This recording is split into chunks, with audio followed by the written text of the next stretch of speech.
Welcome, beautiful people, to Camp Koji. My name is Joel. Thank you for joining me as I break down the biggest gaming news from the week that was on the only podcast you will ever need.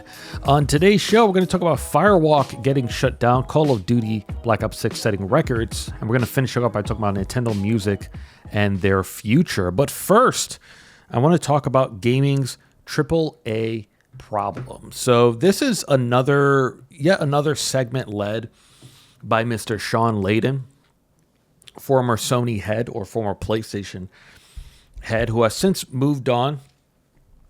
But I think it was the last episode I did, because I wasn't able to do an episode last week, where we brought up Sean Layden again. And I think he's always good at bringing up these really interesting conversations surrounding the current state of gaming. So I wanted to talk about this, where he said last week that platform holders must do more to, quote, reconstitute a AA category of gaming somewhere between the Grand Theft Auto layer and the Among Us layer. This is a direct quote.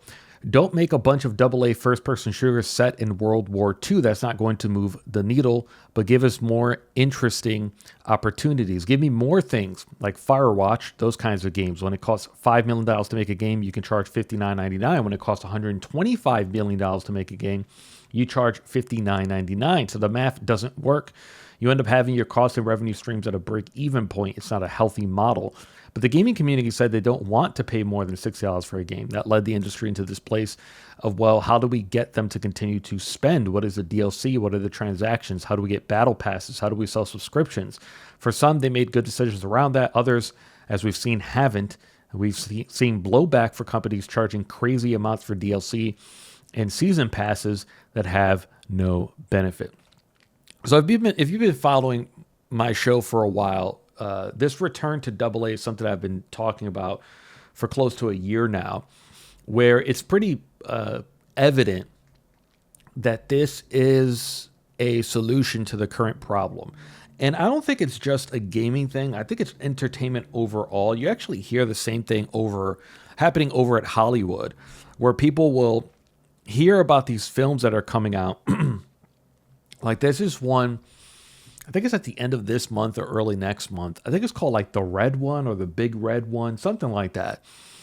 And it's like The Rock is in it. Chris Evans is in it. I forgot who else is in this film. The actor who plays J. Jonah Jameson, his name is escaping me right now. And it's like this story about them trying to save Santa or something like that. And then people found out that the film costs like over $200 million because I think The Rock's salary was like close to $100 million. It was like this crazy, stupid number. And the film just, it's absolutely going to bomb. There's just no path to success for that film. It looks bad. The premise is not as great as I think that they thought it would have been.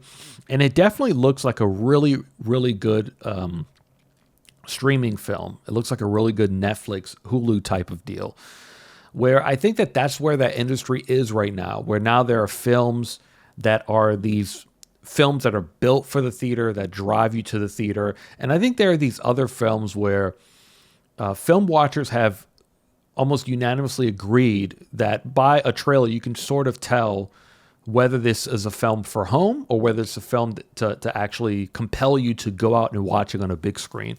And that type of film looks like one that it's like, yeah, I would watch that at home. There are a lot of films that are sort of like that, that unfortunately streaming has created that new problem for the film industry, where there are so many of these movies where it's like, it just isn't built for the big screen anymore. People are more comfortable watching it at home. And I sort of feel like we're seeing shades of that in gaming right now, where there are a lot of these games that so much money is being pumped into them that I think that now people are starting to pick and choose at, what price point do I think that this game is worth a justifiable purchase? And then that's broken down further to people that look at a game and say, I'm okay with waiting till either A, that goes on sale, or B, I'm cool with waiting until that hits Game Pass or PlayStation Plus. And then you have the other shade of that, games like the Concords of the world, where people are immediately saying like, no, that should be free to play. And the reason why they're saying that is because the industry has sort of trained people to look at a game a certain way and almost think in the mindset of a shareholder in a sense, and think about the bottom line way more than we used to, and look at games and instantly dismiss them and say, yeah, this game looks good, but the way that you're delivering it is not good. I'm not giving you $40 for this. And it's like this instant rejection of it. And just in the same way that what's happening in Hollywood, where a lot of people will look at these budgets of like $200 million, and you'll have people that will say, instead of $200 million, give me four $50 million movies. I'd rather have that happen. And you see sort of that success in production companies like A24, where they really operate on smaller budgets, but what makes them shine is that they start with the story first, and that's what really breaks through for the film. And I think now we're at this point in the industry where I think gamers are saying the same thing. We're like, okay, instead of investing $200 million into a video game, give me four $50 million projects, sell it to me for $50, $40. I'd rather us kind of go down that path. And Sean Layley brings up a very good point, which is like, no matter what your investment in the game is, you can probably, depending on what type of game it is, you might be able to get away with charging $60 for it.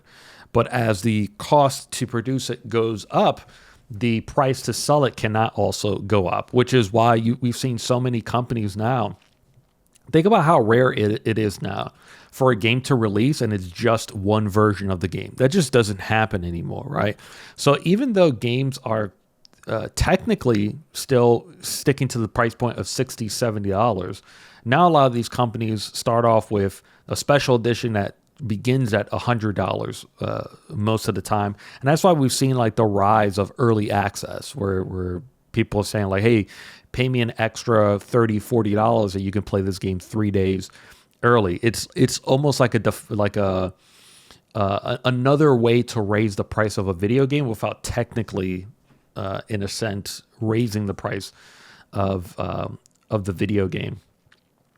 And yeah, I think we do need to get back to that feeling of AA. There are a lot of games that I've played this year and throughout the last few years, and I think a lot of people will agree that some of the most talked about, discussed, community-driven, bringing people together types of games are usually less than $30, right?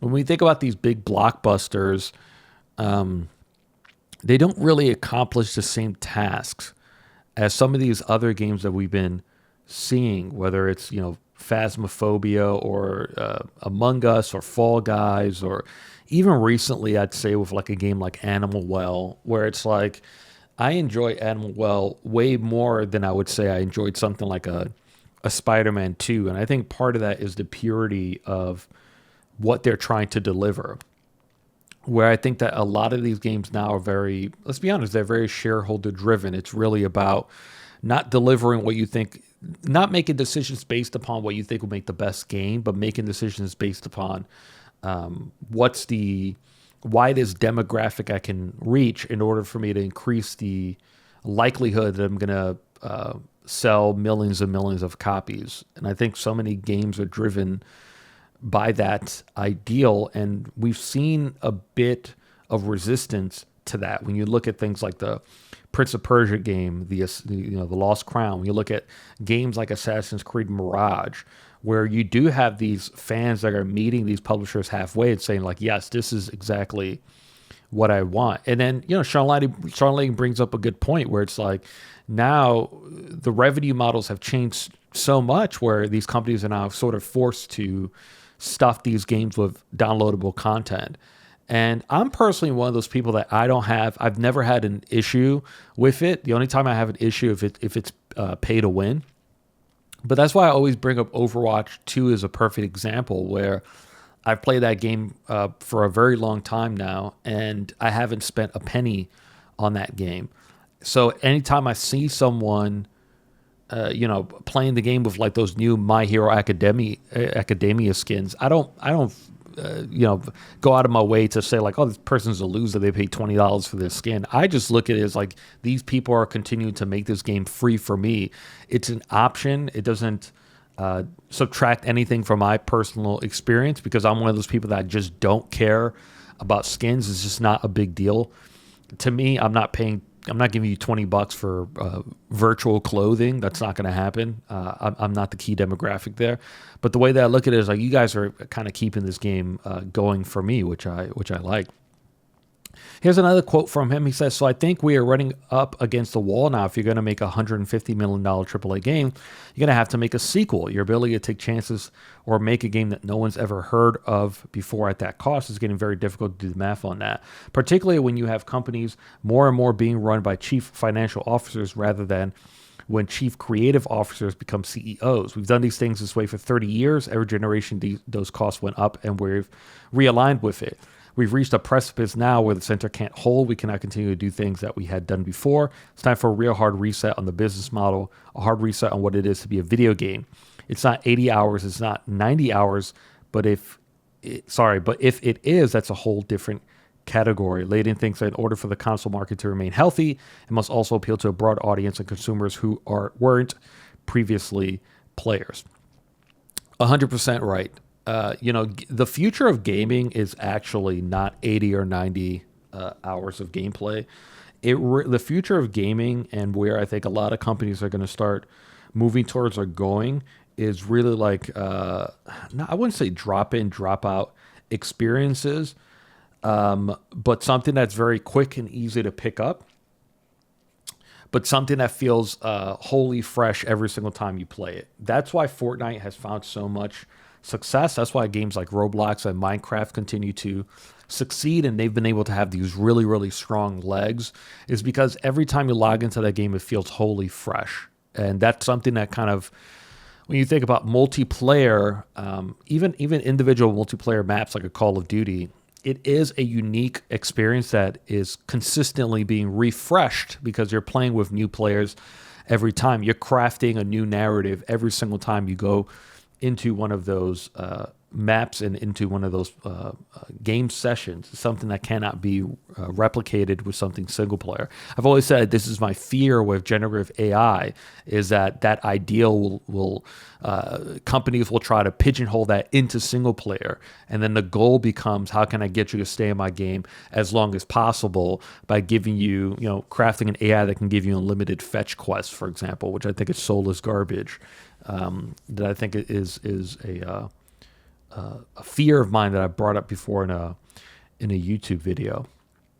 So yeah, I think our industry has to look more towards AA, smaller experiences moving forward. Our next story is about Firewalk Studios. So last week, I feel like no one should be surprised about this. I said it was going to happen. Sony closed 2 studios, mobile developer Neon Koi and Firewalk Studios, following its disastrous Concord launch. Now, Neon Koi was founded in 2020 when it was called Savage Game Studios and was acquired by Sony in 2022. This company never shipped a game, which is kind of honestly very, very sad to hear. And then Sony acquired Firewalk Studios just a year ago on April 2023, and of course now they no longer exist. Herman Holtz had this to say regarding Firewalk, and as announced in early September, certain aspects of Concord were exceptional, but others did not land with enough players, and as a result, we took the game offline.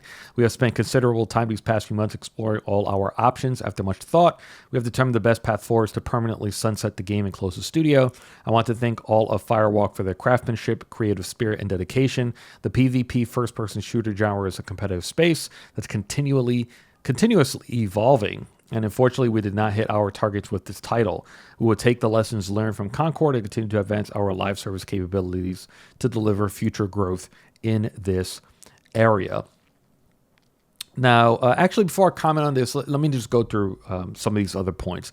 Now, the Communication Workers of America has claimed that Sony's decision to close Firewalk and Neon Koi was a move to, quote, further its monopoly position in the video game industry, which I think is wholly ridiculous. They claim Sony's decision to dissolve studios outside their walled garden of PlayStation exclusive content, rather than making games that have to compete in the highly diverse and competitive mobile game market, should be a cautionary warning sign of Sony's interest in furthering their monopoly position in the video game industry. I 1000% disagree with this. No, this is not strengthening any type of monopoly position kind of at all. Like, yes, the conversation about PlayStation having a walled garden where you can only buy games through on a PlayStation hardware device through PlayStation Store, that's a conversation to have. Sony going out and buying studios and then finding out like, hey, you know what, this actually didn't work out. That there's nothing wrong with that. Like, what are we supposed to do? Force companies to keep studios open that are just literally just not working? And hopefully, they found places for a lot of these employees. This is something I've said ever since I played the Concord beta, which is there's a lot wrong with that game, but there's also a lot that was very, very good about that game. A lot of the systems that they built were very unique, but I think in terms of visually, it looked really, really good. And I think mechanically, it played really, really well. And those are things that if I'm PlayStation, I'm not letting walk away. Like, there are a lot of team members in there that I'm hoping that Herman Holtz and people at PlayStation identified and said, you know what, you guys would be really good. We're going to actually move you guys over, or I don't know if, I guess you can't force these employees, but make them an offer to join Bungie and help with Marathon or whatever that teddy bear game that they're working on. Gummy Bears, I think it was called.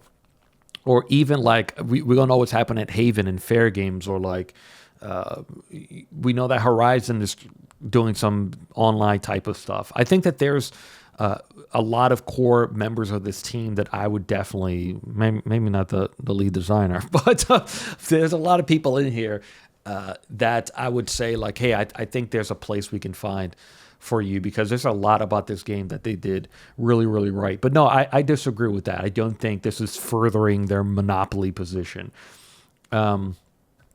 So, Kotaku's Ethan Gach revealed a bit more about Concord's cost. They wrote an article about this closing, and he claims that the initial development deal for the game was just over $200 million, according to two sources familiar with the agreement, but who are not authorized to speak publicly.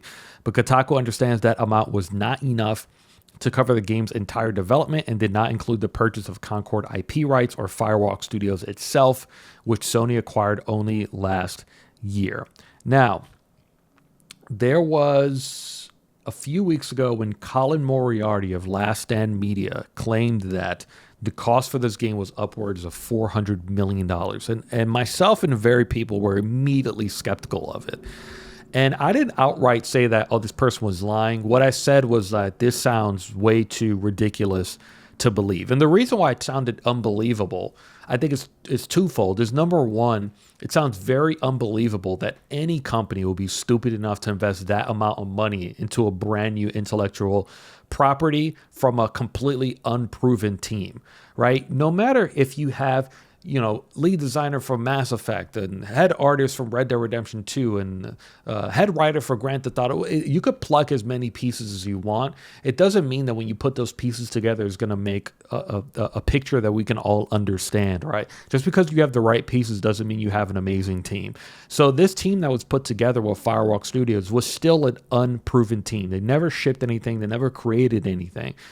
You'd have to be an incredibly stupid head of your company to give these people $400 million or anything that's over $100 million. I think would be insane for any company's first game. And the second part about it that made what Colin Moriarty said very ridiculous is that it was Sony. And the thing about it is that there's one thing that I've praised about PlayStation for a very long time, is that PlayStation plays with what I call smart money, which is they don't acquire willy-nilly. The acquisitions that they go through are with teams that they've worked with, that they've almost, in a sense, integrated themselves into. They don't just go out and just buy anything, right? When they went out and Returnal launched, and Returnal was successful, and they picked up Housemarque, it made sense, right? It made sense when they picked up Housemarque because you can tell that they worked very closely with them for Returnal. If they were to go ahead and acquire Arrowhead Studios, which they have not, that's the developer behind Helldivers 2, I think a lot of us will go, okay, that makes sense, right? PlayStation published that game. They worked very, very closely with that team. It was a massive success when it launched. Player count dropped a bit, but I think the game is still doing okay for a live service game. It would make sense for them to acquire them. And the same happened with a company like Insomniac, Sucker Punch, all these other acquisitions that they've made.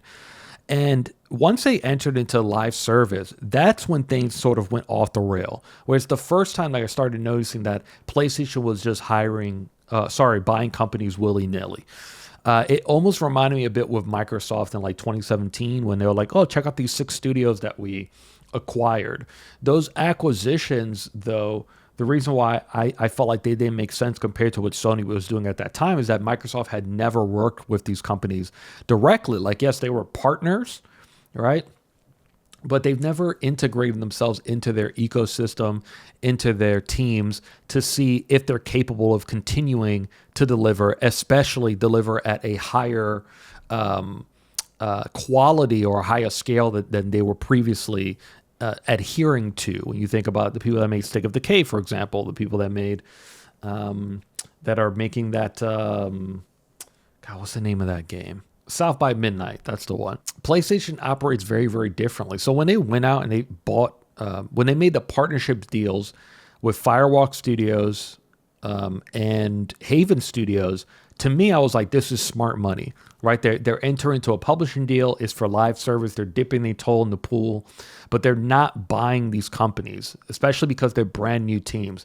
This makes sense to me. The moment that they went out and said that they acquired Haven Studios, and that they acquired Firewalk, I said there's something wrong here. This is not right. This is not what PlayStation would normally do. This doesn't really make any sense to me.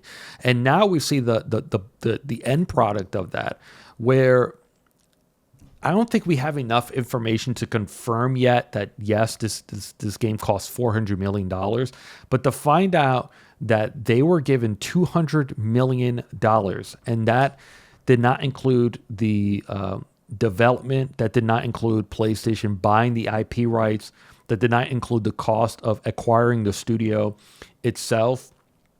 I genuinely don't understand how Herman Holtz is still heading PlayStation. I'll be honest.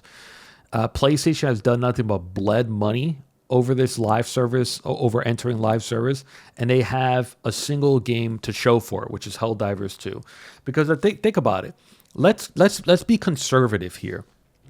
Let's say it was $300 million. That was all in on Concord. Let's not go as far as $400 million. Let's just talk about $300 million. This game is now a straight loss. I was thinking about this. There are only 2 things that they would have generated revenue off of with Concord. Number one would have been that Concord controller that they made, that Concord DualSense that they were selling. And I guess any other, I think they had like some hats and stuff like that. So there's some revenue there. And then number 2 would be the revenue from Amazon. So this game is going to be featured in Secret Level, which is that show that debuts in December. They're still going to air an episode about Concord, which is going to be hilariously weird now. But Amazon would have had to pay PlayStation for the right to create an episode around Concord. So those are the only 2 avenues where they made any type of money. So the dent that made into $300 million is probably extremely minimal, right? So you can write this off as at a very least, a $300 million loss. But when you think about the cost of the studio, even the cost now of shutting it down, it's probably going to be $400 million conservatively, and it might be even $400 million plus. Then you add to that, think about the amount of money that was lost with The Last of Us Factions live service game that was in development. They probably could have lost close to $100 million on that alone. developing that game. It looks like they put a lot of work into it. It looks like it was pretty far along before they decided to shut it down. Once again, straight loss. That's straight going into the red. Now there's this fear with what's going to happen with Fair Games, because now you've already bought this studio that's outside of whatever the development cost is.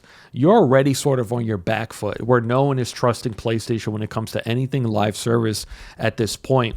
So you're starting Fair Games in the negative, right? When that game was first shown, the sentiment of it was way more negative than it was positive. This has been nothing short in terms of PlayStation dipping into live service. It's been nothing short of an absolute disaster. And when you think about something like this upcoming Horizon online game, I think it's another one where, even though that franchise has historically sold pretty well, right? Over 20, I think it might be even over 30 million copies. I don't remember the exact number off the top of my head. I still don't think that it lends itself very good for an online game. But the same thing's going to happen. You're starting on your back foot.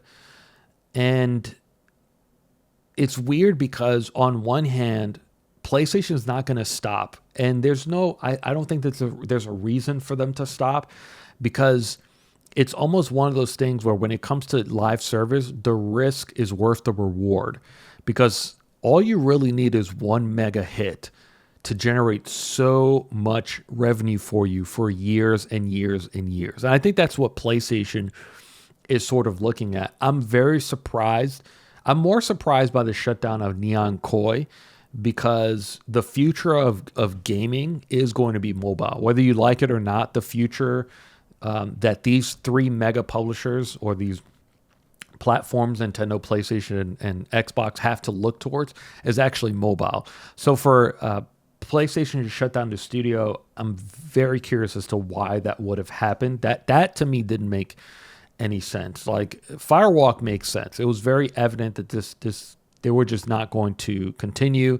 When people were talking about a few weeks ago, like, oh, it looks like the game is getting Steam updates, I was like, you guys really stupid enough to think that this game is coming back? There is literally no path to success for this game. There was absolutely nothing they could do short of completely rehauling the entire game to make this thing succeed. You would have just continued to lose money. So I genuinely don't understand how Harmon Holt still has a job. I don't understand how you lose what is looking likely to be close to $500 million. I don't understand how you see this game, Concord, at any stage and say, yes, let's give these people $200 million. Oh, that's not enough. Don't worry. Blank check. Here you go. $300, $400 million for this pile of, I don't want to say it, but it's just garbage. Let's be honest. Compared to so much historically strong intellectual property that they have, this is the team that you really thought. Now I'm beginning to believe that what Colin Moriarty was told, that internally they thought that this was their Star Wars. If I have an executive that thought that this was the Star Wars of PlayStation, you've lost your job. It's obvious that your judgment is like completely fucked. Like, I don't understand how you thought that this was, like, looking at these characters, that you thought that this was going to be your Star Wars. That's such a lapse of judgment. It's insane. Our next story, I want to talk about Call of Duty Black Ops 6's launch. So it is now the biggest Call of Duty release of all time. During a first quarter earnings call, Microsoft CEO Satya Nadella said, quote, "Last week's launch of Black Ops 6 was the biggest Call of Duty release ever, setting a record for day one players as well as Game Pass subscriber ads on launch day." So it set the record for most Game Pass subscribers, meaning new subscribers, being added to the service on launch day. Unit sales on PlayStation and Steam were also up over 60%, which is incredible year over year. This speaks to our strategy of meeting gamers where they are by enabling them to play more games across the screens they spend their time on. Activision Blizzard drove a 43% jump in Xbox revenue during Microsoft's first quarter, which is incredible. Ampere chief game analyst Piers Harding-Rolls tells GameIndustry.biz that Black Ops 6 will result in a 10% increase in number of Game Pass Ultimate subscribers, meaning around 2.5 million new signups. Analyst Michael Pachter is predicting 3 to 4 million new subscribers, new subscriptions, and around 6 million fewer traditional sales. So it looks like that prediction might have been wrong.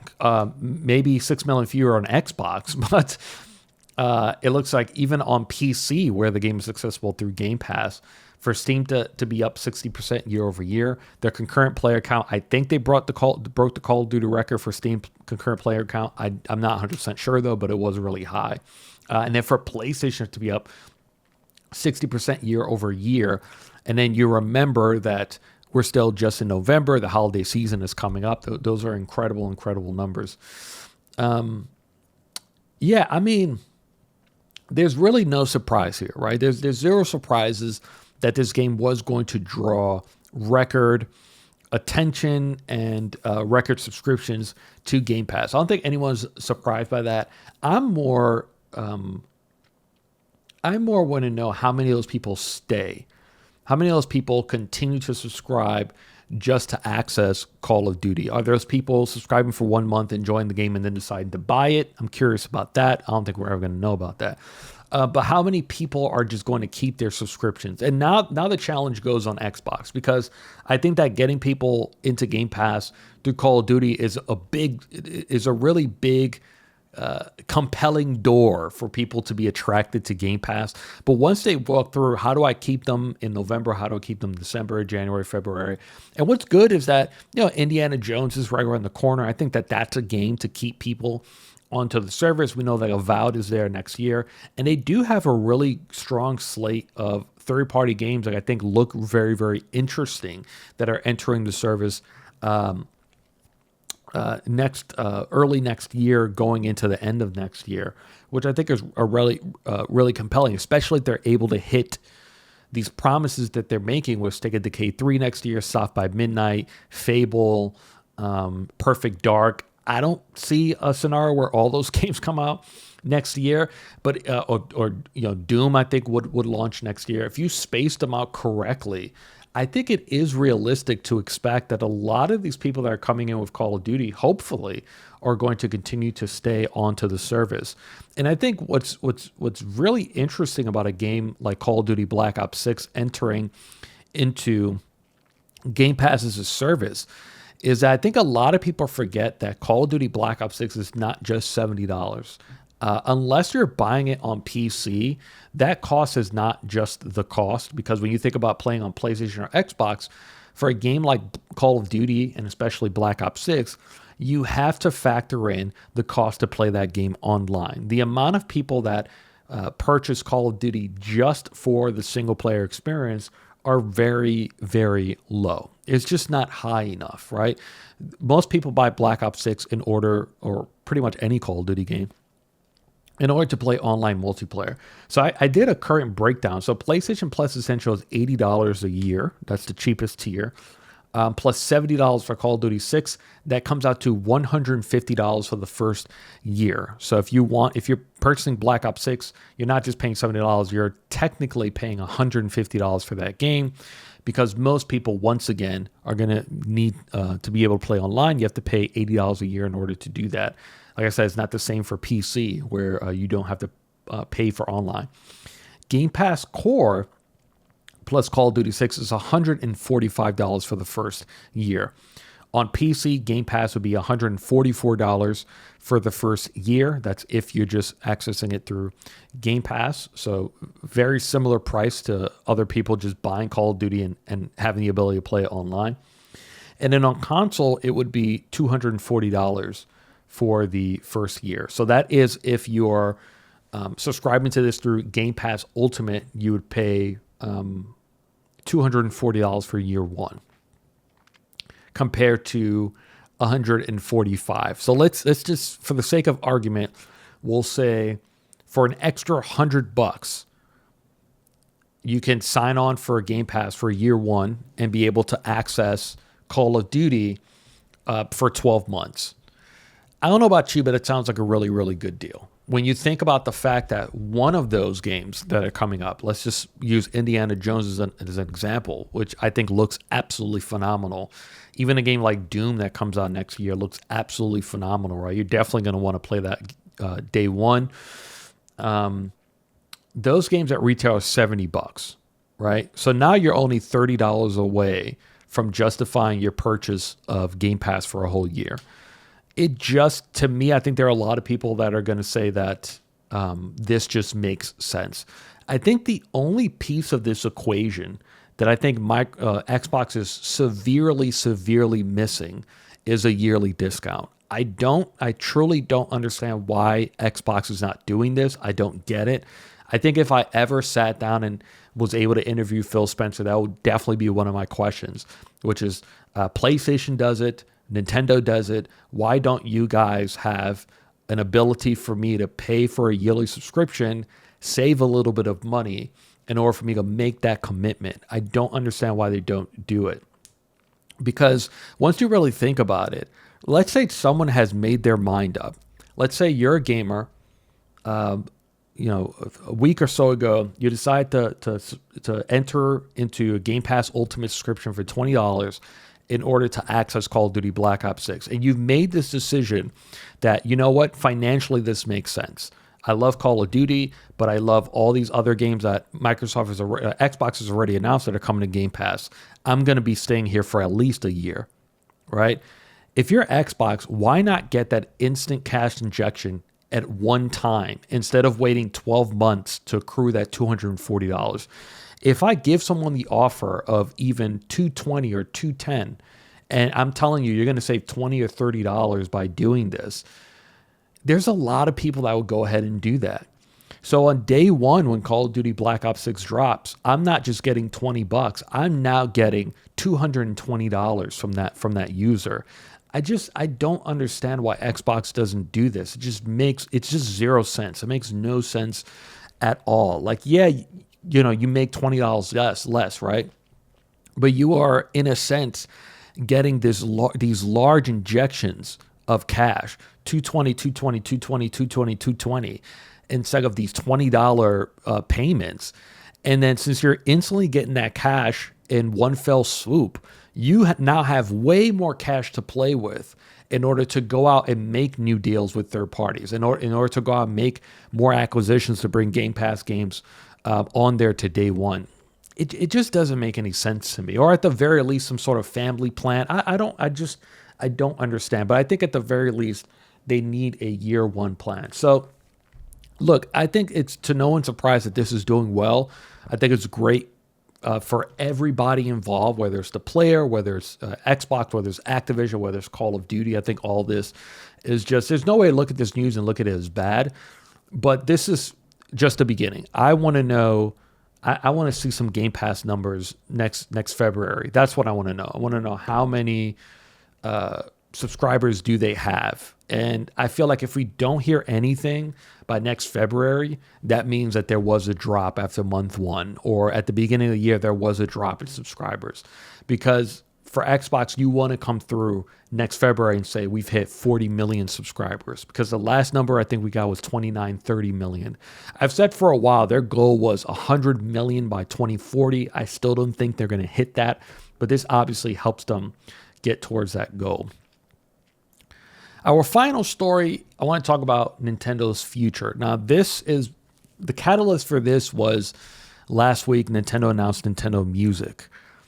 And it got me really thinking into where Nintendo is starting to head. So I think it'd be kind of cool to talk about what their potential future might be going forward. So Nintendo launched Nintendo Music, an app for Nintendo Switch Online users to listen to various soundtracks on the go. Quote, kick back and enjoy some Nintendo tunes with Nintendo Music, the exclusive smart device app for Nintendo Switch Online members that lets you stream or download Nintendo soundtracks, create and share playlists, browse music by different categories, and more. The app also has daily recommendations, the ability to hide spoiler tracks, which I honestly didn't even know what was a thing, that there was something called spoiler tracks, and a feature which lets you extend select tracks by up to 60 minutes. That's a really, really good feature. This obviously came completely out of nowhere, as left field as it gets. that Nintendo would announce a music app. And for the longest time when I worked at the company, people would consistently ask me, Joel, why doesn't Nintendo sell their music? Why don't they sell official soundtracks? What's going on? Why don't they put these soundtracks on services like Spotify? Why on YouTube, where you're basically bootlegging these soundtracks and you have fans that are compiling playlists and stuff like that? Why doesn't Nintendo do it themselves? And the answer that I was always given for a while now, and this is just another indication of how much the company has changed over the last decade. The answer that I was consistently given when I was curious about it myself was that Nintendo views their music as a part of the video game, as a part that should not be separated from the game. And they looked at it as very essential. So when you're listening to the music without playing the game, it just doesn't work, right? It's a missing puzzle piece. If you're just listening to the music of itself, you need the gameplay as part of that companionship. And that's what I was told in terms of why there was a lot of apprehension towards selling music separately. And obviously that wasn't like this end-all, be-all, black and white binary decision. You know, we've seen them do concerts for Zelda and other things and stuff like that.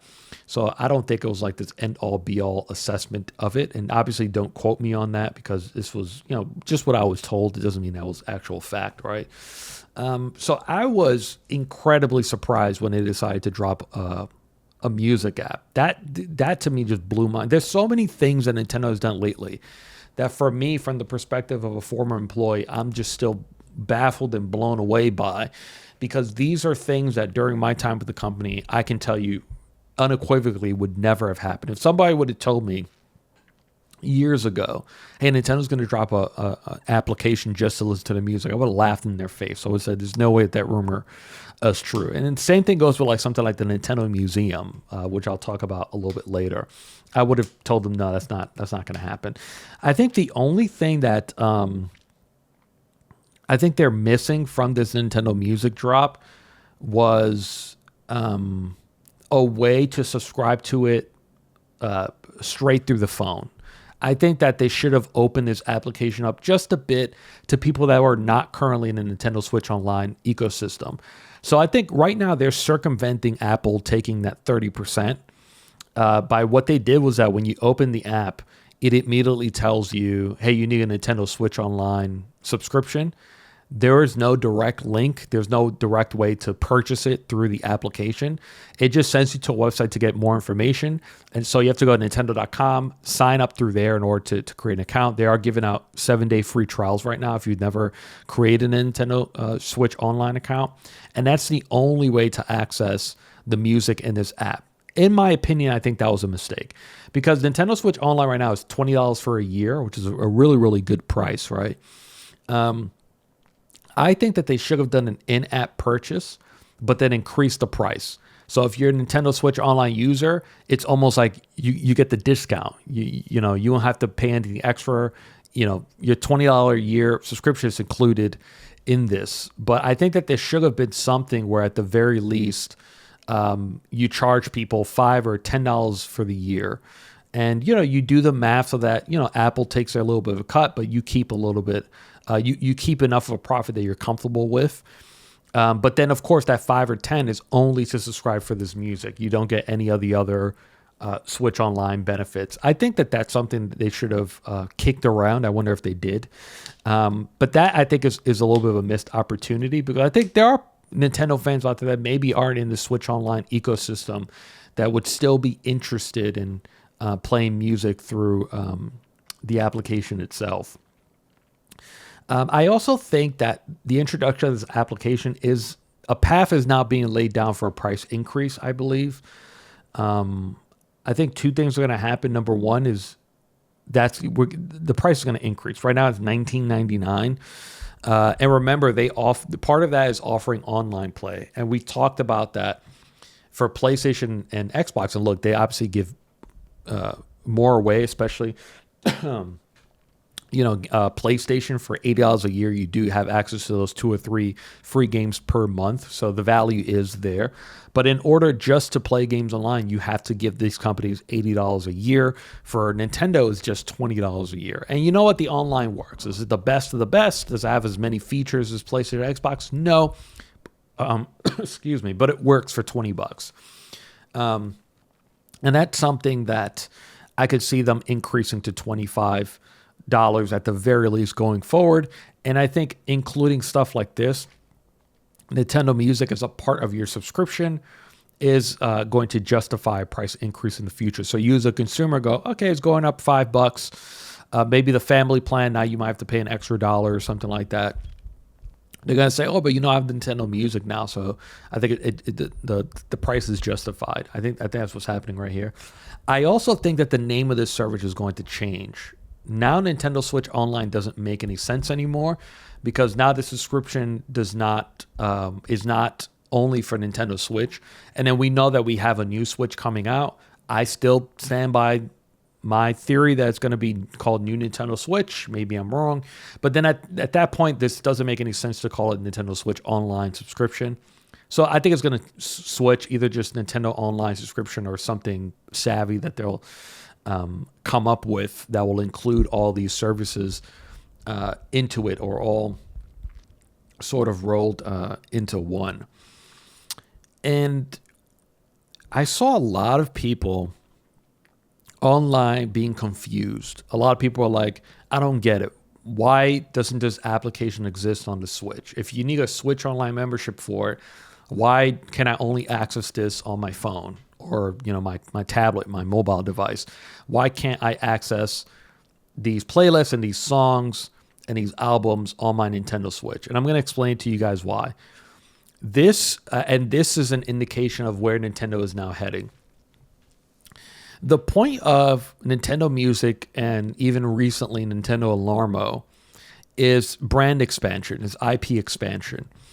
Is that Nintendo is now at this point where this is something that actually started years ago, but now we're seeing the fruits of that not hypothesis, but the fruits of that plan now starting to grow. But those seeds were planted around 2015, 14, 15, 16, around there. These seeds were planted for what we're seeing now with Nintendo, which is an indication of their future, which is Nintendo no longer wants you to think about their company as just video games. Yeah, at one point, if you look far enough in their history, you'll see the hotels, the taxis, the toys, all these different things that this company has done. Whereas gaming is actually the shortest market in terms of time that they've spent putting into it. Gaming is actually the smallest when you think about how long ago this company was first founded. And so now Nintendo's at that point where they realized back in 2015 that they're more than just video games. They realized that video games were not their most important asset. So when you think about Nintendo Music and Nintendo Alarmo, the point of those two products is to get you thinking and interacting with Nintendo outside of video games. That's the reason why Nintendo Music is on your phone and it's not on Nintendo Switch, because the purpose of it is to not only drive people who have mobile phones over into the Nintendo ecosystem, but I think it's more about creating a scenario where you are thinking and interacting with Nintendo from the moment you wake up with Nintendo Alarmo to the moment you go to sleep, using Nintendo Music with the sleep function and putting Animal Crossing music on for 60 minutes for you to fall asleep to. They want you to think about Nintendo from the moment you wake up to the moment you fall asleep. And I think that I wanted to go over how this started and how we got to where we are now here, where Nintendo has a really, really solid, really, really good music application app, which it still blows my mind. I can't believe this thing even exists. So we're going to go back to May 2015. May 2015 was when Nintendo Universal Studios first announced their deal to create a theme park. But I want to go a little bit before that. Around 2014, leading into 2015, that was when Nintendo sort of made this realization that their most important asset was not the video games.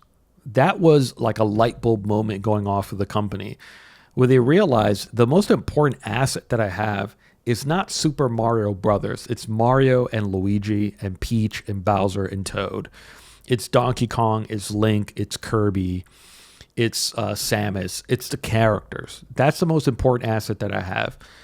Disney's most important asset aren't the individual films and cartoons that they put out. The most important asset that they have is Mickey Mouse, it's Minnie Mouse, Daffy, all these other characters. Nintendo finally reached that revelation around 2014-15. And what started to happen was that they re-entered into a lot of licensing agreements. They started to realize that the importance of them using third-party partners and being a little bit more lenient about licensing their characters out. At one point in time, Nintendo was very white-knuckle with their characters, where working with NCL, which is Nintendo Japan, was notoriously difficult. Licensing partners did not like working with Nintendo. And the reason why is because Nintendo was extremely strict. And to this day, in a sense, they still are very, very strict, especially with certain partnerships, where you'll notice where you look at a lot of these controllers from third parties, and it seems like they all have the same assets. They have the same characters, Mario in the same poses. And it's usually because Nintendo has like a library for their characters. And when partners are licensed to create items and accessories, it's usually they have to pull just from that library. They can't create original assets. To create an original asset or to do something as simple as like desaturate the color of Mario, where you're saying, hey, you know, I don't want Mario to be red. I just want Mario in a red silhouette. It was a notoriously difficult project. I mean, we're talking about years sometimes in order to get something like that done, because they were so strict and stringent in the way that they approach a lot of things. But what started happening around 2014-15 is they started to loosen that just a bit. And that's when we started seeing a lot more licensing deals with clothing, which is something that they never had really done too much before. And then just licensing deals into high-end fashion and other things is what we've seen that has come to fruition over the last few years, where we've seen them partner in creating sneakers with, I think it was Adidas or Puma, I forgot which company it was, or different clothing with all these different companies. These are things that were unfathomable before 2014-15. Then in May 2015, they entered into that Universal Studios deal. Since that announcement, they've opened up in Japan, Hollywood, California, and then Florida and Singapore are coming in 2025. So within a decade from announcing that, they are theoretically, if Florida and Singapore open next year, will have done open up 4 parks in 10 years. All of this that I'm going to go through are efforts for the company to do, once again, to get you to think about Nintendo, to think about Mario, to think about Donkey Kong and Luigi outside of just the video games. The same way that Disney has been able to do that, where you don't think about Mickey Mouse just in the context of cartoons, right? You think about Mickey Mouse as an individual character, one of the most recognized characters in the entire world. And Mario is right up there with him, where when Mario is a recognizable character, he's not just, well, at one point, I guess he was recognized and attached to video games. But now, as more of these things happen, more of these extra efforts that they're going through to expand their brand, we're going to start, or not, I guess maybe not we, but this younger generation that's coming in are going to identify Mario outside of just video games. So another thing was Nintendo announced their Illumination deal. That was in January 2018. Super Mario Brothers, the film, released April 2023. A sequel we know is in development, and a live-action Zelda is on the way. Once again, another effort to bring these characters outside of just the video games. I still think that there's going to be something Donkey Kong happening, whether it's a TV show or otherwise, but we haven't actually heard anything about that yet. So now you have brand recognition in family theme parks, which are very, very important, especially in the United States of America, but even worldwide. Theme parks are really, really huge, especially for families, right? That's your key demographic right there. Then you're also talking about bringing your characters over into Hollywood, which is a very, very key demographic, whether it's financial, but even more so for spreading of your brand is very, very key for Hollywood. Next up, you have retail. So Nintendo World Store opened in New York City all the way back in 2005. So in 2001, I think was when the Pokemon store opened. They were set to close, and Nintendo sort of made a deal with them. And they said, we'll take over your lease. And that's when it became Nintendo World. And that rebranded to Nintendo New York in 2016. Now, the reason for that brand was very, very simple. That actually came from I think it was from Japan. I think it was a Japan initiative where when the store was getting remastered, I guess if you want to say it, right? The store was shut down. That was actually I was already in the store when that happened, but I first got to the store when Nintendo World was first redone. It was around what was it? It was 2010, I think it was. And so it was rebranded to Nintendo New York. And the reason for that branding was exactly what everyone would guess. It was to open a possibility of Nintendo stores to open up worldwide. That was the thing.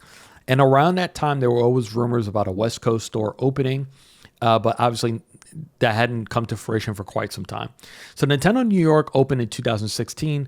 The name change was very purposeful. It was to open up the possibility and the potential for Nintendo stores to start popping up worldwide. That was the company's initiative all the way back in 2016 when the store rebranded to Nintendo New York, right? So then 3 years after that, in June 2019, we saw the second store open, which was Nintendo Israel. This is one that a lot of people missed or forgot about or had no idea that Israel had a Nintendo store, but they do. It's called Nintendo Israel. That happened in June 2019. Then we had Nintendo Tokyo, November 2019. Nintendo Osaka, November 2022. Nintendo Kyoto, that opened up in October 2023. And then Nintendo San Francisco is set to open in 2025. So in less than 10 years past the rebranding of the Nintendo New York store, if San Francisco opens up next year, that will have been 5 additional retail locations in less than a decade. And I'm going to tell you right now, it's not going to stop. You can expect these to pop up in other worldwide locations, whether it's UK, India even, or other places around the world. I think in the United States, I could definitely see something opening up in the middle, Nintendo Austin or Nintendo Chicago or something like that. I think it just makes sense for once again for where they're heading, for them to continue to expand in retail. Another thing that happened this year was the Nintendo Museum. This was the one that I'm not going to say like it definitely made me realize like, oh my God, things are really different.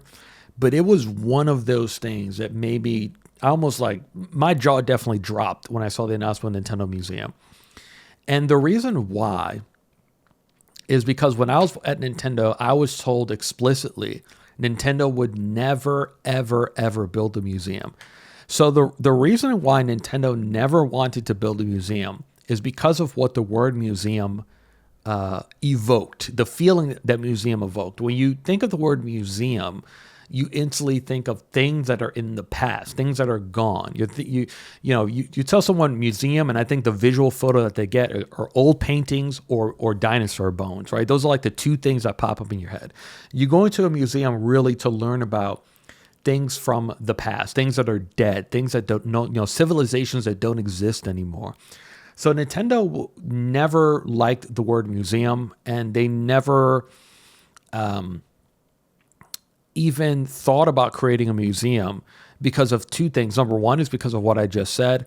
And then number two is that Nintendo doesn't really like celebrating their past as much as their fans do. Their fans are so, especially here in the United States of America, we're so much about retro and so much about nostalgia. But in Nintendo Japan, it's not really like that. And for them, they don't like to dwell too much on their past. They don't like to spend too much time patting themselves on the back. That has changed a lot over the years. But for Nintendo, they don't like to spend too much time looking back. And obviously, I think what changed was the initiative thinking back to 2015-16, which is what's the next step and what's the next level for our company. And I think part of that next step and part of the next level is to once again expand your brand. And part of that brand expansion, I think naturally, is for people to learn more about Nintendo. In order to create a stronger connection between your brand and your consumer, I think it's really imperative and very, very important. Part of it is how do we draw our consumers closer to our brand? And I think one great way to do that is to show them where you've been, where you are, and continue to talk about where you're going. So I think that was the purpose behind a Nintendo museum. So a thought that I think, once again, was a never. Nintendo is never going to do this. For them to do it, to open this museum up this year, I think just shows once again that this is their initiative. This is where they're heading towards. They want you much closer to their brand. They want you to have a stronger recognition with their brand, a stronger connection with their brand. And once again, they want you to think and talk about Nintendo outside of just the context of video games. And I think that the Nintendo Museum now completes that story a bit.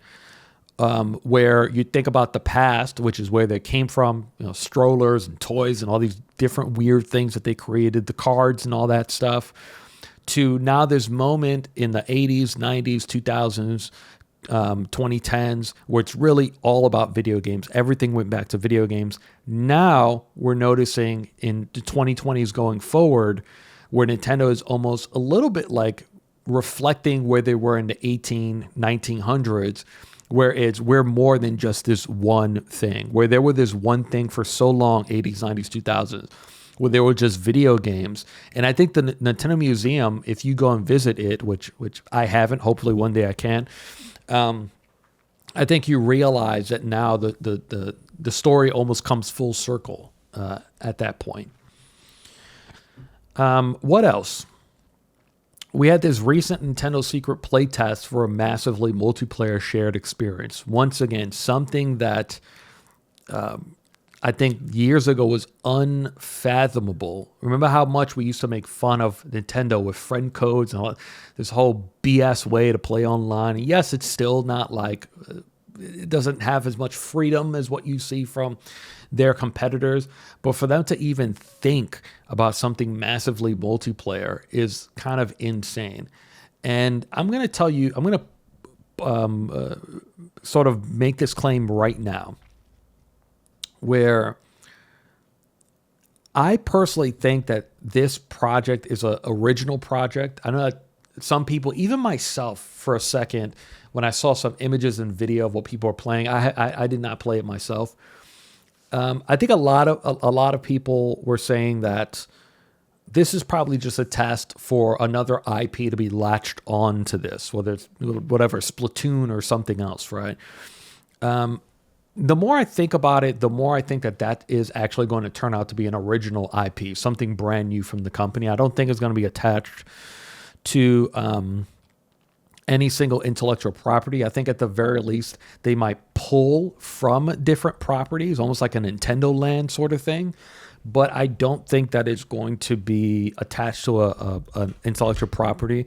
That one I feel like 90% confident about. This next one I feel 99.99% confident, which is whatever that massive multiplayer game turns out to be, that it's going to also come out on mobile. That I feel like is 99.99% sure that whatever that game turns out to be, whatever that experience turns out to be, is going to be on iOS and Android day one. I feel very, very confident about that, which is another reason why I think it will be an original intellectual property, because everything about that game feels like an extension of everything that I just talked about. How do we get people talking about Nintendo? How do we get them to join our Nintendo ecosystem outside of just our video game consoles? And I think striking that balance is going to continue to be a challenge for the company. But when you think about the alarm clock, when you think about Nintendo Music, and now this prediction that I'm making that this whatever player test, MMO type looking game, whatever we'll call it, the Minecraft Lite, because it's sort of like a building aspect to it, that it will be on mobile day one. Because like I said, I think they're further accelerating their reach outside of just gaming and video games. And out of the three companies, they're the only ones positioned to do it like this. PlayStation cannot build a theme park. They just can't. Like, as much as you love PlayStation, as much as you love their intellectual properties, they could not successfully build a theme park. It's just not possible. Xbox, hell no, right? Nintendo's the only one positioned to do this. But when you look at companies like PlayStation, I think they're another one that are realizing this, which is we cannot survive on video games alone. We just can't. We can't do it, which is why you've seen them go so far into Hollywood, where they've done the Uncharted. Now they're working on Ghost of Tsushima. They're working on Horizon, which is, I think, is a bit of limbo. God of War now is being worked on going to Amazon, and all these other things. Even them working with Amazon to put Concord into secret level. I think that was part of them hoping that maybe at some point we can do a Concord anime, thinking as their Star Wars, which I think is kind of ridiculous, but they're another company that is identifying right now that it's like, yeah, we just can't. Our intellectual property cannot survive on video games alone. And the thing about the issue with our industry right now is that you can't keep selling just to gamers. There's the thing that I keep telling people about when they talk about their frustrations with our industry, is that they look at it as like, oh, you guys are pandering to non-gamers. It's like, no, this is survival. This isn't being done because they don't want to, they want gamers to be like second-rate citizens and they want to reach for everyone else. This is literal survival for our industry. We need to find new gamers. That's really what it's about. That's how industries thrive. You need to, when we think about, I think, a recent explosion of non-gaming, it was Nintendo. It was with Nintendo Wii. That was the platform that exploded and told people that traditionally never played a video game, hey, try this out. Here's something that looks like a TV remote. You just swing, tennis racket. I mean, everyone has stories, myself included, of family members, aunts and grandparents that had never picked up a video game. It was so easy for them to understand. Just swing a tennis racket, punch just like a boxer would punch. And they instantly understood it. And we had this explosion of brand new gamers. And now the second phase of that is actually mobile. Mobile right now is the platform for you to attract new gamers. And I think that Nintendo is now looking at this from a two-pronged solution, where it's like, what do we do on mobile that makes sense? And I think the other aspect of it is, how do we get people interacting and thinking about Nintendo outside of our video games? And Nintendo Alarmo is a perfect example of that, where you have this device where I still think it shouldn't have been $100. I think part of this effort, I think, should have been to make it a little bit cheaper, but I digress. That's something where you're interacting with Nintendo as a company, their intellectual property through their characters and their music and their sound effects from the moment that you wake up. And now you're seeing that also happen with Nintendo Music. So I think part of their future is going to be continuing to encroach on this. What else can we create and put out there for someone to interact with Nintendo at all aspects of life? I think, this is my theory, because I sat and I thought, I was like, what else can they do? If this is my thought process, where else can they go? I think that the next thing is going to be a Nintendo Watch. I think that they're going to look back and thinking about like wasn't something as simple as Game and Watch and some of those other portable devices that they used to do. And I think that part of what they're going to look into is, what does a watch look like if Nintendo created it? What does a Nintendo watch look like? I personally think that that is going to be part of their next initiative going forward, and creating like a very simple Game and Watch game that you can play on there.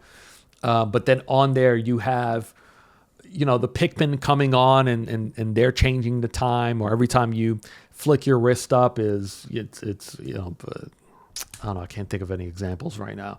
It's Kirby sucking in the number 7 and spitting out the number 8 to show it's 8 o'clock now, or Link running or gliding across the screen to change the time or do some cool animation. And then from there, you probably have all these other integrations that they're working on. I could definitely see them. After I saw the alarm clock, I was like, well, what's next? What's another thing that they can create? Because they've done branded watches before with partners, but they've never done a digital Nintendo watch. Now that I look at Nintendo Alarmo, and now that I look at Nintendo Music, I go, yeah, that actually makes a lot of sense for them to do a Nintendo watch. So I think that they're going to further going into that, as what other consumer products can we create outside of just video games. I think that's going to continue to accelerate for them in the future. I think the other aspect is going to be pushing into mobile. Nintendo's really interesting because when you think about the three big three platforms, Nintendo, PlayStation, and Xbox, out of those three, Nintendo has actually pushed further into mobile than the other two have, which I think 10 years ago, someone told me that, I'd call them crazy, that out of those three, Nintendo would be the one to put the biggest investment of research, time, and IP into cell phone gaming. I would have called you insane. But out of the three, they've actually been the most. I think it's been probably Nintendo, PlayStation, Xbox. Because PlayStation has actually put out Uncharted, and Sackboy had a mobile game. But on Xbox is a little bit different because, yes, they acquired King, but there hasn't been a lot of like IP straight out of Xbox. Like, it's more like partners are doing it. So Activision had Diablo on there, and Blizzard had Diablo on there. Activision had Call of Duty Mobile.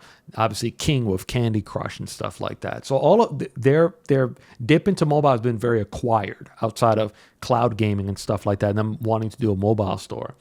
But what's interesting is that Nintendo has dipped into mobile a lot more, right? They have the companion apps, whether that's the Nintendo Switch app or really weird idea of using the Switch app to voice chat, which I agree with everyone was a really, really super weird idea. But there are a lot of, the parental app is on there on mobile.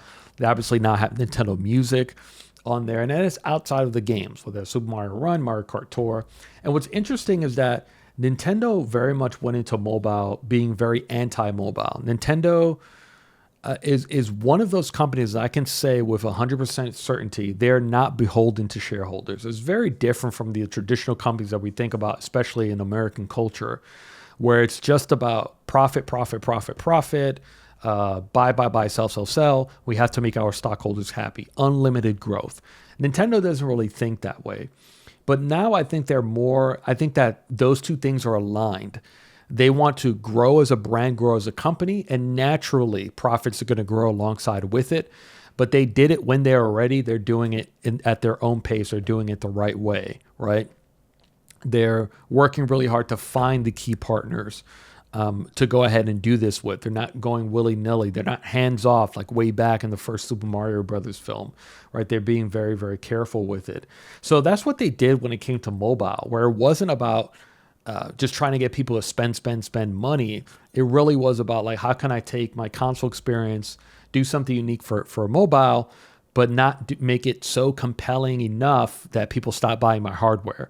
So that's what you saw with Super Mario Run, which was specifically designed for mobile. It was not a game that would instantly make you go, oh, I don't have to buy a Nintendo Switch, right? I have Super Mario Run. And the same thing with Mario Kart Tour, where it was half of an experience. If you notice about Mario Kart Tour, it was crippled on purpose. You'll notice like it's not really a true Mario Kart experience when you play it, right? It feels like half of an experience. And that is designed purposefully because Nintendo was very worried, especially when you think about Mario Run and Mario Kart Tour, where part of their fear is if I give you the full experience, if I give you a full experience of these IP as you traditionally remember them, my fear is that you might not invest into my future hardware, which was the Nintendo Switch. Then you saw them loosen the grip a bit with Dragalia Lost and Fire Emblem, where it really dipped a little bit more into the gacha aspect of it. But what you'll notice is that those games made good money, and they no longer exist, right? So it just goes to show you that Nintendo's not really profit driven. They're more driven towards other aspects, which is how is this adding to our intellectual property? How is this adding to our brand? And I think that that's why we've seen them take a bit of a step back from mobile gaming, especially now that mobile gaming has exploded in a different aspect, where now mobile gaming encompasses full experiences on the go. That was not something that we thought about back when the Switch first came out in 2017. That was like the beginning of us understanding like, oh wait, hold on a second. Now we can take full experiences on the go. When you see playing Breath of the Wild on an airplane, like, oh wait, hold on a second. We're here now. We were never here before.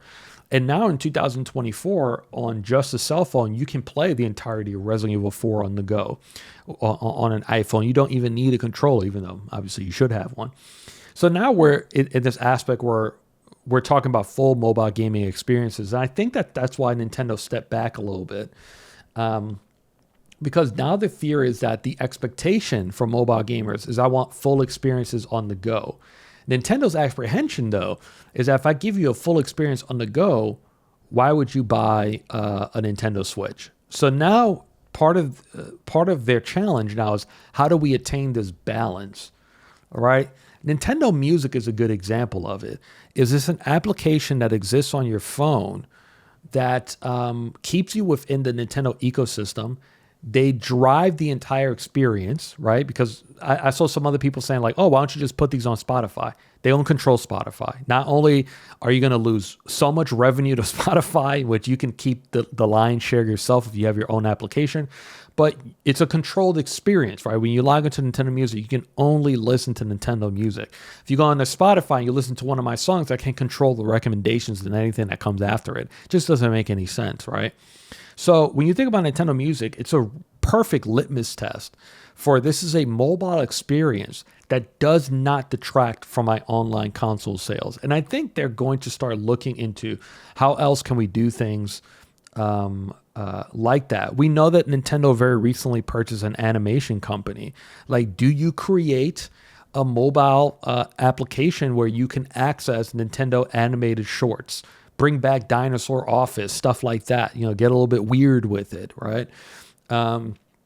Those are experiences that you control, that are built and driven by mobile, that keep you thinking and inside of the Nintendo ecosystem without driving you away from my core gaming hardware, which we know next year there is going to be a new Nintendo Switch, which is just going to be a reiteration of the successful Nintendo Switch already.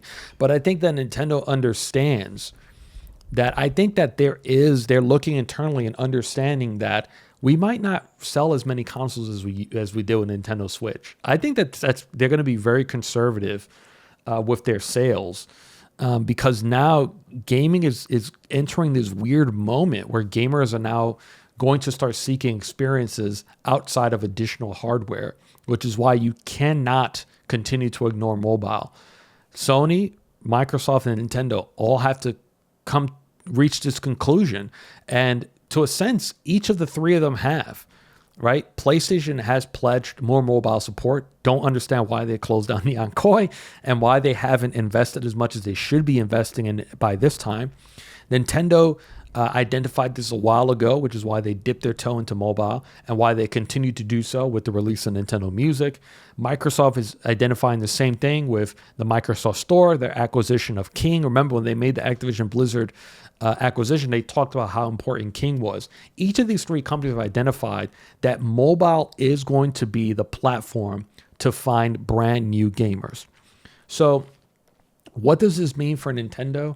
I think that they need to start experimenting with either A, brand new IP. So think about that 10,000 player test, whatever that game turns out to be. That's perfect for something to be driven by mobile, for something to be free to play or something like that. But I think that there are other intellectual properties that Nintendo owns that I think actually would work really well for mobile. Even it might even could be, revivals of older games that now you can play officially on your iPhone. We know that Apple now allows emulators and stuff like that. But what if your Nintendo Switch Online subscription, you can download the Nintendo Switch app, and on there you can access Super Mario Brothers on the go, Donkey Kong Jr. on the go, or something like that. So I think they need to find these little pockets where they dip the toe. Now you got to put your whole foot in it and start to craft a plan where you create these mobile experiences that exist on mobile, but they don't drive away from the core experience. I don't think that Nintendo is ready to start putting their full games onto iOS yet. I don't think they're there yet. What's interesting, though, is out of the three companies, they're the best positioned to do it, right? With the iPhone 15, we're now seeing, and with the latest Androids, we're now seeing the power that mobile is able to deliver. And when you think about this new Nintendo Switch and these rumors that it's going to be PS4, Xbox One type of graphics, they're actually best positioned to deliver mobile experiences. So I think that there are certain games for them to once again put their foot into that pool. So I think about games like Rhythm Heaven. That's an IP that we haven't seen for a while that works perfectly for a mobile screen. Those are the experiences that I think that you need to think about for Nintendo. Where what if you created a new Rhythm Heaven that was online only, it was digital only, almost like a Snipper Clips kind of thing, where even that, a Snipper Clips sequel, I think would work well on mobile and Switch.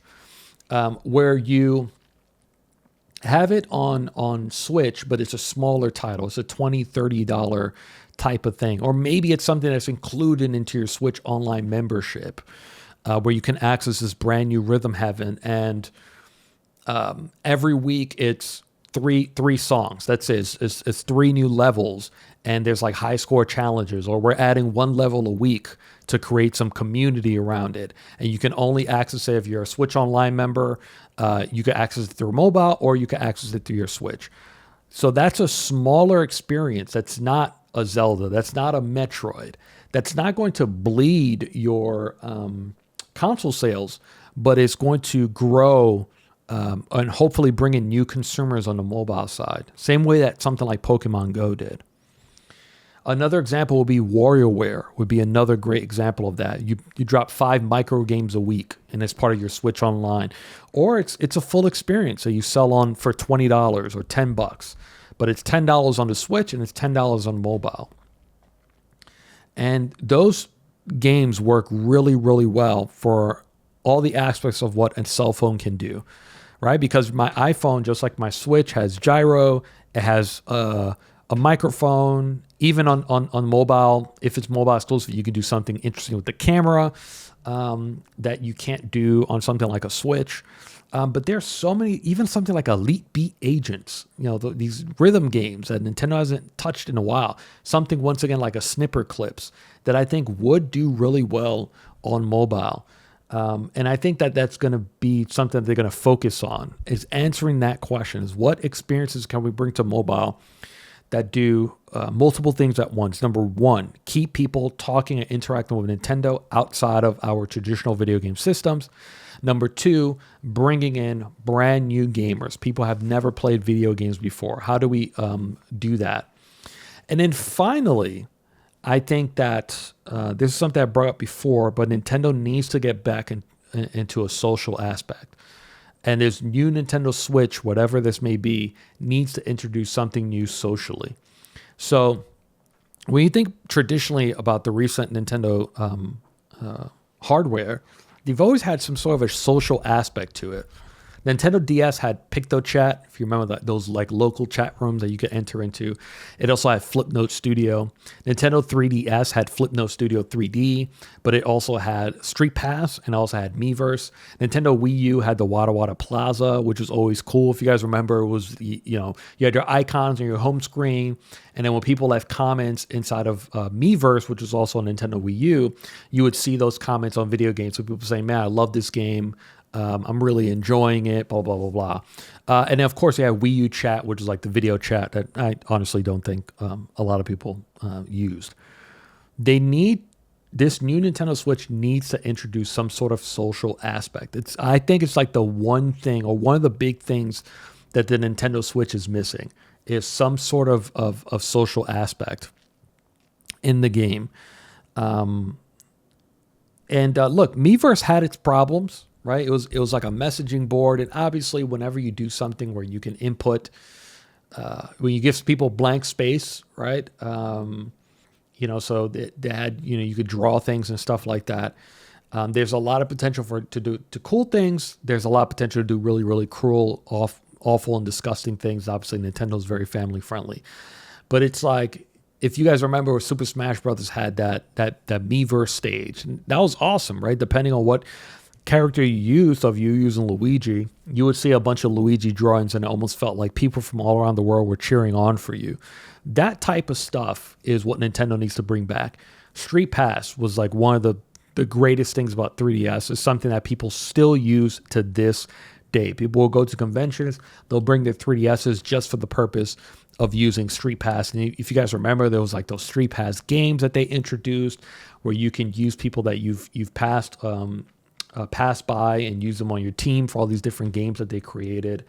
That's one thing that I think Nintendo's missing, that they need, that I think that is going to be a part of their future.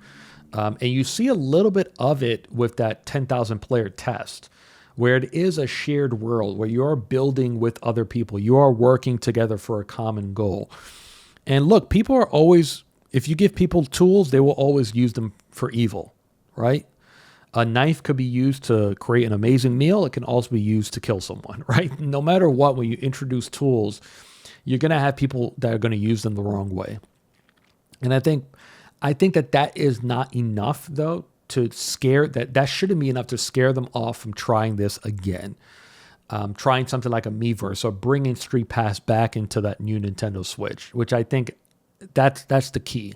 I think you need to bring Street Pass back into new Nintendo Switch, but I would also look into something. I don't know how you would do this. You would probably need the mobile app to do something like that. Something local. I mean, unless the Nintendo Switch has a what do you call it? Something location based is what I'm talking about. Unless the new Nintendo Switch has like 5G capabilities, I don't know how you would do it on mobile. But something Pokemon Go like for Nintendo, I think would be kind of cool. Something that is both local and global. And I've said this before, that when it comes to, moderation, I honestly think that companies need to look more into crowdsourced moderation. And I know that sounds kind of crazy, but I think that if you introduce a mechanic where your users are encouraged to moderate this platform and you reward them for it, in order to cut down the amount of time for you to use in-house moderators, I think that that's really the aspect of it. Where there's a lot of games that have reporting systems. You can report someone for cheating, report someone for bad chat, whatever, blah, blah, blah, blah, blah. But I can't remember the last game that I played where you were rewarded for doing that. There has to be a reward involved. So whether it's, think about like that 10,000 player test. One of the images that I saw, someone built the Twin Towers and built an airplane flying into it. It's obviously going to happen, right? You're going to have idiots. You're going to have people that are, seeking attention that are going to do this. But I think that if you reward people for making reports and then you equally put down really, really strong punishment. So if it's something like for Switch, where it's like, hey, you can be hardware banned from using the Switchverse, whatever the heck you call it, or from using Street Pass in a social aspect because you cursed or put a bad word or put a disgusting drawing of a penis or whatever, you're basically hardware banned. Your hardware is no longer able to access this. So you put a strong punishment alongside a strong reward for people to report. And maybe it's something as simple as something separate. It's in loading screen, right? A loading screen shows you an image and you mark yes or no. Is this appropriate or inappropriate, right? And once something gets 5 inappropriates or up to 10 inappropriates, then it goes to human review at your company. And then you put through a 3-strike rule or something like that. 3 strikes and you're out. Whatever. I don't know. I'm riffing right now. But I think that they need a social aspect going forward. I think that's been some of the strongest stuff that Nintendo's built is social aspects. But look, overall, I think this is an exciting conversation to have. I think it's an exciting thought experiment of where Nintendo's heading forward towards the future. Because once you think about it, they're the only one out of the big 3 that are positioned to do exactly what they're doing. They're in the best position to be able to grow outside of video games. And I don't think it's to the point where Nintendo's going to stop making video games. I don't think that's anywhere close to being a future for them.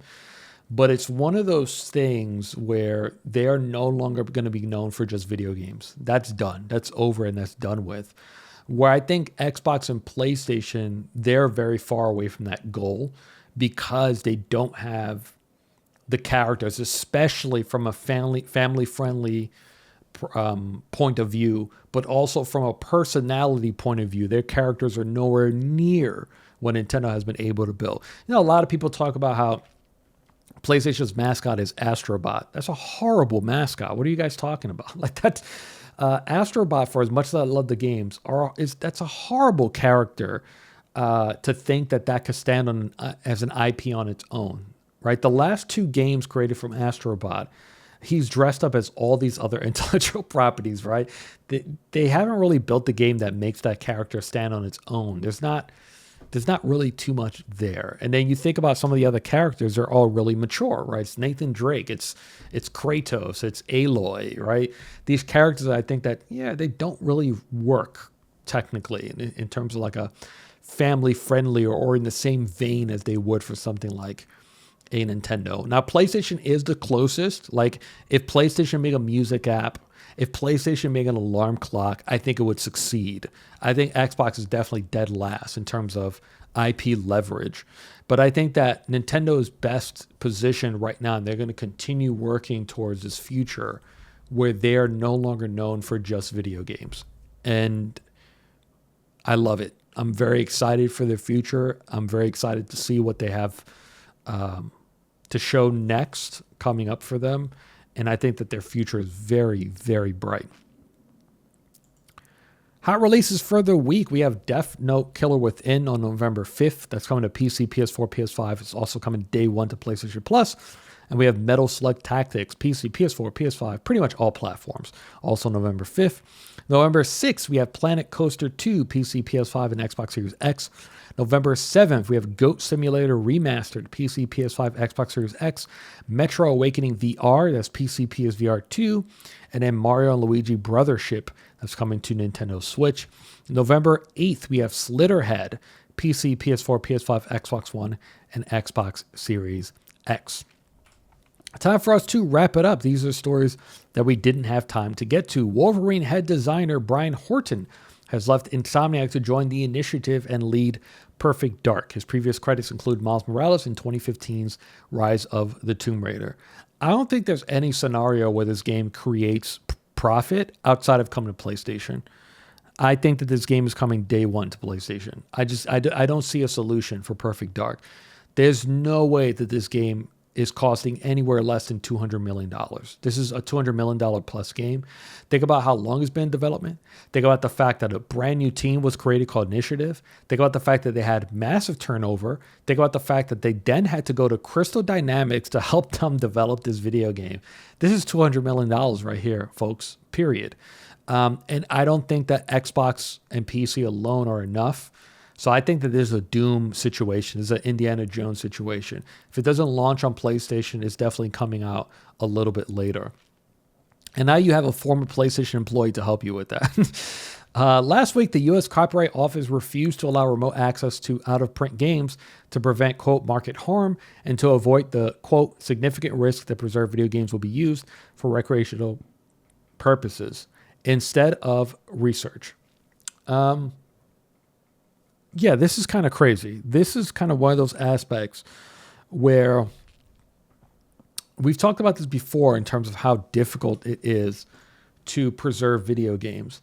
And when we start getting into this conversation where if we allow people to access old video games, they're going to use it recreationally instead of educationally, I think is so absolutely asininely, ridiculously stupid. Especially when I think about a game like Super Mario Brothers. Super Mario Brothers is like lesson as close to 1 as you can get if you're teaching a class on level design. And if you're teaching a class on difficulty design. If you're teaching a class on how do you set expectations in order to teach a player how to play the video game without explicitly having to pause the game and tell them how to play a video game. Level 1-1 of Super Mario Brothers is perfect for that, right? That's as educational as it can get, right?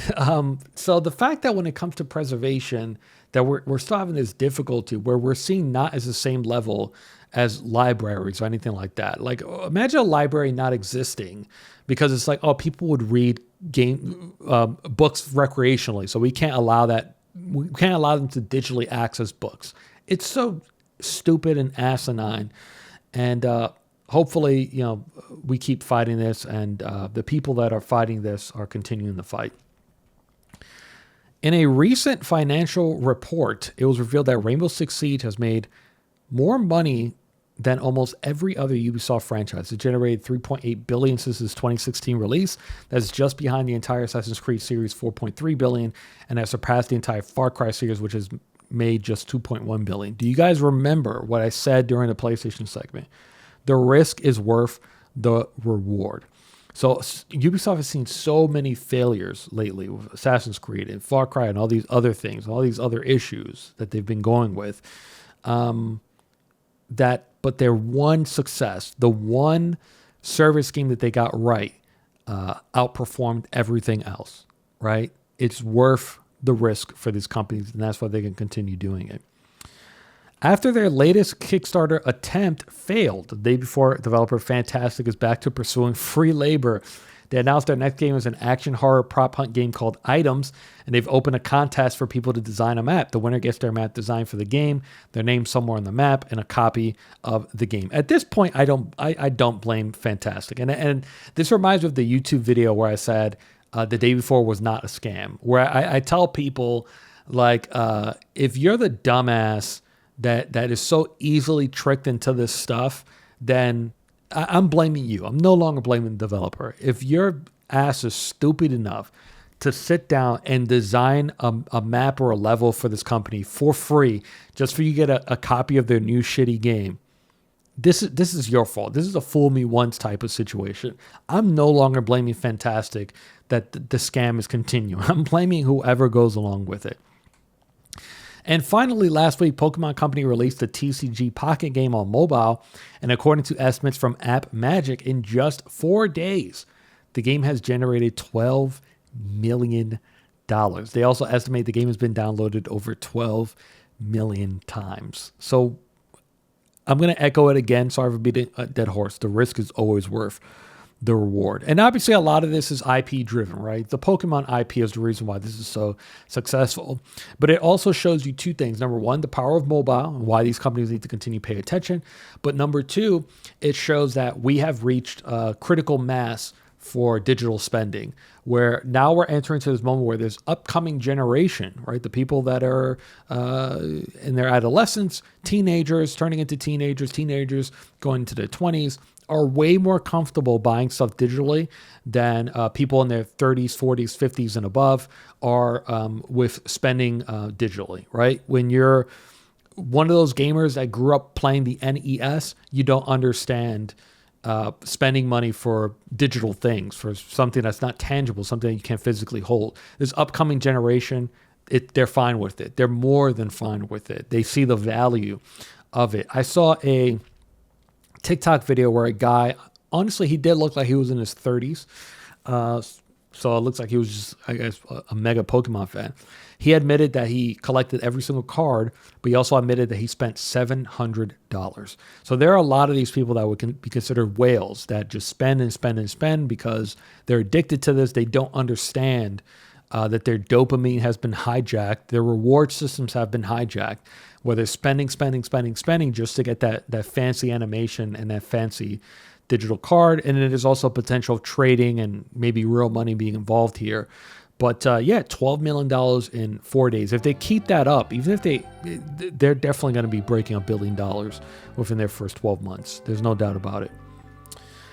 Shout outs of the week.